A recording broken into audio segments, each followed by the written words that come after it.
VZBC vakabatana neZRFC vanokupai chirongwa nhau dzevarimi. Ichi chirongwa chinokudzidzisai mashandisirwo akanaka emafertilizer nemishonga yembesa zvinobva kuZRFC, uyewo chichikupai mazano anokubatsirai sevarimi. ZRFC kukubatsirai kuti muwane goho rakanaka ndiro basa redu.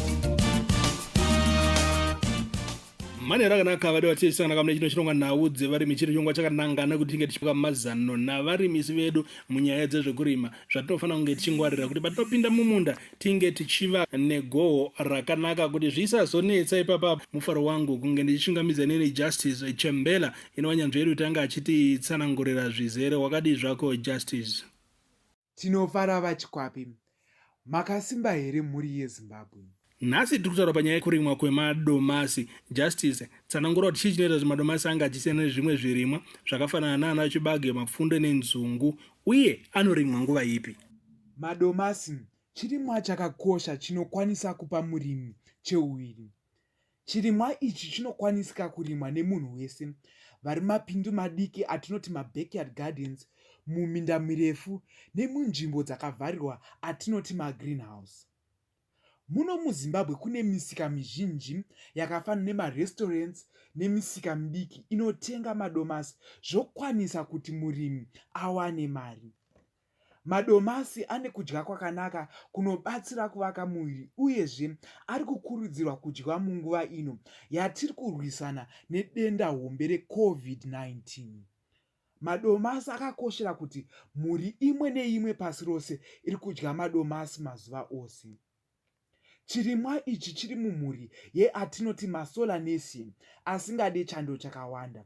Tinokurudzira murimi ari kurima madomasi mumunda pamhene kuti adyare madomasi munguva ino yekupisa. Uye murimi angadyara sei madomasi? Murimi anokwanisa kudyara mbeu inobva kunesi kubva pa20,000 zvichikwira pahekta. Murimi anofanirwa kudiridzira madomasi makuseni oga oga, kunyanya munguva ino yekupisa. Tinokurudzira murimi asadiridzira pamusoro pemashizha, nokuti zvinokonzeresa kuti zvirwere zvinobata madomasi zviwande. Madomasi anodyarwa muvhu rakatsetseka, rakarimirwa zvakanaka, risina mavhinga. Izvi zvinobatsira kuti midzi ikwanise kutsvaga chikafu chinodiwa nechirimwa. Chekutanga, murimi anofanirwa kuziva kuti madomasi haadi ivhu rinonyanya kuvava. Saka naizvozvo isu veZFC tinoti huyai nevhu renyu tiongorore kuti rinovava kana kutapira zvakadii, nekuti izvi zvinokanganisa mashandiro anoita mafertilizer atinenge taisa. Kana ivhu renyu raonekwa kuti rinoti vavei, ndingati pH iri pasi pe5.5, munofanirwa kushandisa lime musati madyara. Tinoda kubva tazivisa varimi kuti isu veZFC tinoongorora ivhu kuti rine kudya kwakadini. Iyi mhando yeongororo inotiudza kuti pamunda pemurimi panoda fertilizer yemhando ipi uye neuwandu hupi. Izvi zvinoita kuti mafertilizer amunozoshandisa anatsoshanda zvakanaka. Kana ivhu raongororwa pachionekwa kuti panoda lime yerudzi rwupi, tine inonzi dolomitic kana kuti calcitic lime. Dzimwe nhambo ivhu rinoda yatinoti SSP, single super phosphate, inofanirwa kuisa muvhu pamwe chete nelime. Nokudaro zvakakosha zvikuru kuti varimi vaongororwe ivhu ravo.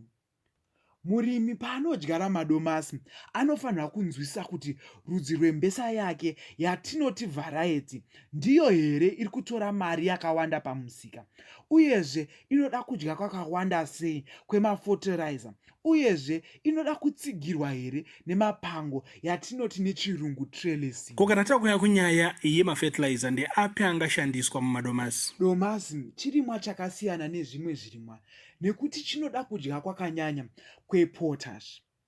KuZFC kune fertilizer yatora mukombe kumadomasi yatinoti vegetable blend, yamunodyarisa pasi, ine kudya kwe9% nitrogen, 24% phosphorus ne20% potassium.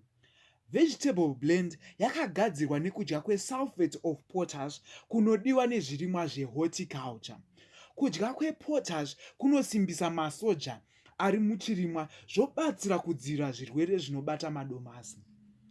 Vegetable blend inowedzera unaku hwemadomasi nekuti ine kudya kwezinc neboron zvoita kuti agare pamusika kwenguva refu yatinoti shelf life. Hatikurudzire kuisa mafertilizer ane kudya kwechlorine nekuti kunokanganisa unaku hwemadomasi. Murimi anokwanisa kushandisawo tobacco fat ine kudya kwe6% nitrogen, 24% phosphorus ne20% potassium kana kuti compound C necompound S. Patinodyara pasi tinoisa gypsum kana kuti calcium sulfate inokwana kuita 300 kg per hectare. Ine kudya kwecalcium nesulfur. Calcium inobatsira kusimbisa madomasi, zvobatsira kudzivirira zvirwere uyezve neblossom end rot inokonzereswa nekushayikwa kwekudya kwecalcium. Tinokurudzira murimi ashandise potato super top ine kudya kwe23% nitrogen ne24% potassium kana akuisa mafertilizer epamusoro paanotanga kuita vana. Murimi anoisa fertilizer iyi panopera mavhiki 4 kusvikira apedze kukohwa achishandisa chiyero chekapu namba 5. Murimi anokwanisa kushandisawo potassium nitrate, sulfate of potash kana kuti monopotassium phosphate. Mafertilizer aya ane kudya kwakanyanya kwepotassium kunodiwa nemadomasi. Mafertilizer aya akanakira kuti anonyunguduka mumvura asingasiye magodo uyezve hana kudya kwechlorine kunoderedza gohwo muzvirimwa zvehorticulture. Mafertilizer aya anokwanisa kupfapfaidzwa kudiridzirwa yatinoti muchirungu fertigation kana kuiswa padzinde. Pamusoro pazvo ane kudya kwepotassium kunobatsira kuti maruva awande zvowedzera gohwo rinobuda pahekita.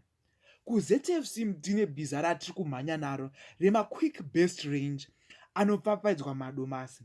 Tine quick start, quick grow nebest bloom anowedzera matrace elements anodiwa muushoma akafanana nezinc, boron nesulfur.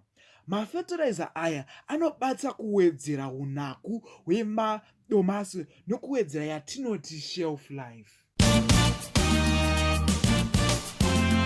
Semurimi chaiye ziva fertilizer chaiyo inokupa muko wepamusoro soro.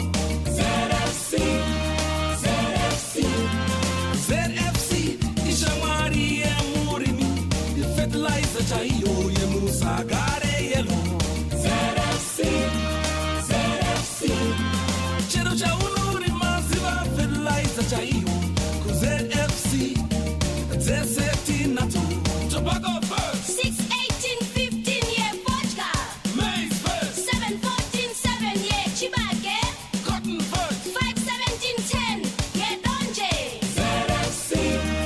ZFC iwe semurimi shamwari yako pakurima ipegeriero fertilizer kuva kuZFC. Varimi vanogara netseka nenyaya yesora. Ndeipi mishonga yesora ingashandiswa kuti murimi aitirwe nyore nesako? Masora anoderedza gohwo, unaku uyezve anoita kuti zvimbuyu nezvirwere zviwane mekukurira. Murimi paanoshandisa mishonga yesora tinokurudzira kuti ashandise yatinoti knapsack sprayer. Zvobatsira kuti akwanise kupfapfaidza zvichiendera nesvomhu dzakanyorwa palebho remishonga yatinoti muchirungu macalibrations. Varimi vanokwanisa kushandisa pre-plant cleanups herbicides, mishonga inopfapfaidzwa pamasora tisati tadyara mbeu. Pombonokai kushandisa iya inonzi Roundup uyezve neglyphosate nechiyero chiri pakati pe3 liters kusvika pa5 liters per hectare. Topisa sora tozodyara mumunda wakachena. Pama-post emergency herbicides, mishonga inopfapfaidzwa mushure mekunge mbesa nemasora zvamera, tinokwanisa kuuraya aye atinoti ma-annual nema-perennial grasses tichishandisa mushonga unonzi fluazifop p-butyl nechiyero chiri pakati pa1 liter kusvika pa8 liters zvichienderana nekuti sora rakura zvakaita sei. Kunyaya yezvirwere ndezvipo zvatingafana kungwarira sevarimi zvinonyanya kurwisana nechirimwa ichi? ichi. Tinokurudzira murimi adzire kune zvirwere zvakafanana ne-early blight, late blight nemishonga yakafanana necopper oxychloride, mancozeb neanthracone. Murimi paanobvisa masakasi tinokurudzira kuti apfapfaidze madzvanga ari padzinde necopper oxychloride. Anthracone mushonga une masoja anonzi propaneb anorwisana nezvirwere uyezve ine kudya kwezinc kunowedza unhaku hwemashizha zvowedzera iye yatinoti shelf life. Early blight inorapwa netebuconazole kana kuti shavit.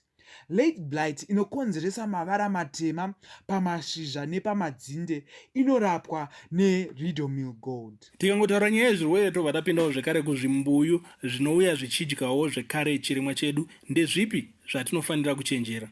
Kana murimi asangana nedambudziko remanematodes ngaashandise Fenamifos. Kana asangana nedambudziko rezvundu kana kuti pongwe ngaashandise Clopirifos 48 EC. Kana asangana nedambudziko remacutworms anowanikwa muvhu, murimi ngaashandise Lambda kana kuti Fenvalerate. Kana asangana nedambudziko renhata, murimi ngaapfapfaidze neMalathion kana kuti acetamiprid. Kuma whiteflies anokonzeresa yatinoti muchirungu black sooty mold nekutapukira kweaya atinoti mavirus, murimi ngaashandise Actara kana kuti Thunder. Kured spider mite yanetsa, murimi anokwanisa kushandisa Ivermectin kana kuti dimethowate. Kune chimbuyu chanetsa mumadomasi chinonzi Tuta absoluta. Tuta absoluta chinokanganisa mashizha zvinova zvichideredza nzvimbo ichagadzirwa chikafu nemashizha echirimwa. Pamusoro paizvozvo, Tuta absoluta inobora madomasi achibva aora zvoderedza gohwo rinobuda pahekita. Murimi anokwanisa kupfapfaidza neAmpligo, Belt kana kuti Cyromazine. Mishonga iyi inobatsira kuti rukonye rweTuta absoluta rusakure zvinoenda mberi.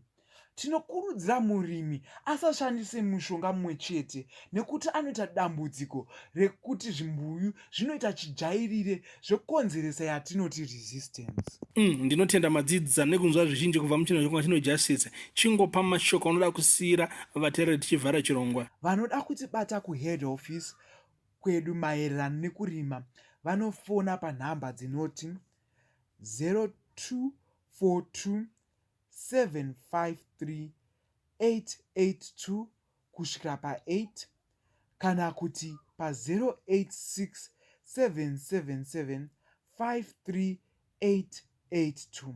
Ndichadzokorodza zvakare pa0242 753 882 kusvikira pa8 kana kuti pa086 777 53882. Pasocial media tiripo, varimi vanokwanisa kutibata paFacebook tiri paZFC Limited, paTwitter tiri pahandle @ZFC Limited, paWhatsApp varimi vanokwanisa kutibata panhamba dzedu dzinoti 0782 403 720. Mufaro wangu kukuzivisai kuti tane chitoro pamasaisai e-online. Munokwanisa kutenga mafotorizer nemushonga muri kudzimba pa www.zfcstore.com kana kuti pa www.zfcstore.co.zw. Munogona zvakare kutishanyira panhamba 35 Coventry Road, Workington, Harare. Justice Chambela anganezvika mune chino chirongwa chiri pakamazano nezvekurima ndichitenda kuti zviri kufamba zvakanaka kwamuri ikoko. Tikateedzera tinokunda chete zvamazano atinopiwa nana murimisi wedu. Kana tinomirira pano muchirongwa nhau dzevarimi tsangana zvakazvondonotera. Ndinonzi Spelani Chikwape. Chirongwa nhau dzevarimi chinokudzidzisai mashandisirwo akanaka emafertilizer nemishonga yembesa zvinobva kuZFC, uyewo chichikupai mazano anokubatsirai sevarimi machipiwa neveZBC vakabatana neZFC. Teererai zvekare musi wesvondo, svondo rinouya nenguva dzimwedzo. ZFC kukubatsirai kuti muwane gohwo rakanaka ndiro basa redu.